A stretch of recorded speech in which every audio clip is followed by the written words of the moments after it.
This is the language map I'm going to be using, which is the basis of this framework I'll be teaching you today, this negotiation framework called the GIST framework, G-I-S-T framework. So step one, I'm going to teach you today how to gauge a negotiation.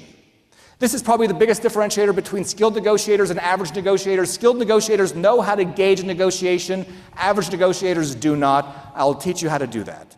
Step two, influence. I'm going to teach you that superpower that worked in that train, okay? I've trained over 20,000 people now in negotiation, and this is by far the most impactful strategy that you'll ever learn in negotiation.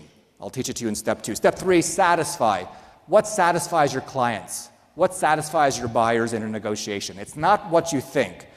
Being that empathetic salesperson, taking care of their needs, taking service, answering questions, doesn't satisfy them. It might satisfy their system two, their slow brain. System one wants something different. So I'll teach you how to really satisfy your buyers in a negotiation. Let me just take a pause right now and say, hey, I know a lot of you are in a sales position in this room, client-facing. A lot of you aren't.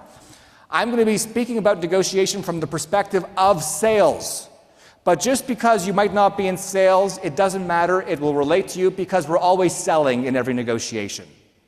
We're selling a position. We're selling a point of view. You might be negotiating with your wife or husband saying, hey, honey, let's go to Barbados for Christmas. And your wife or husband will be like, no, I don't want to go. They're not buying it. You just sold Barbados. They're not buying it. They might say, I want to go to Cyprus instead. Cyprus? What the hell? Why Cyprus? You're not buying that. So you're always buying and selling in a negotiation. So everything, I'll be using buyers and sellers and buying and selling today, but it all relates to you, okay? And then step four, I'll be talking about trading. How do we trade in a negotiation? This is very foundational, but most people don't even do this. And talking about maximizing profitability at every deal, this is your low-hanging fruit. Get your salespeople doing this, and all of a sudden you're maximizing profitability on every single transaction. I'll be teaching you that today, okay?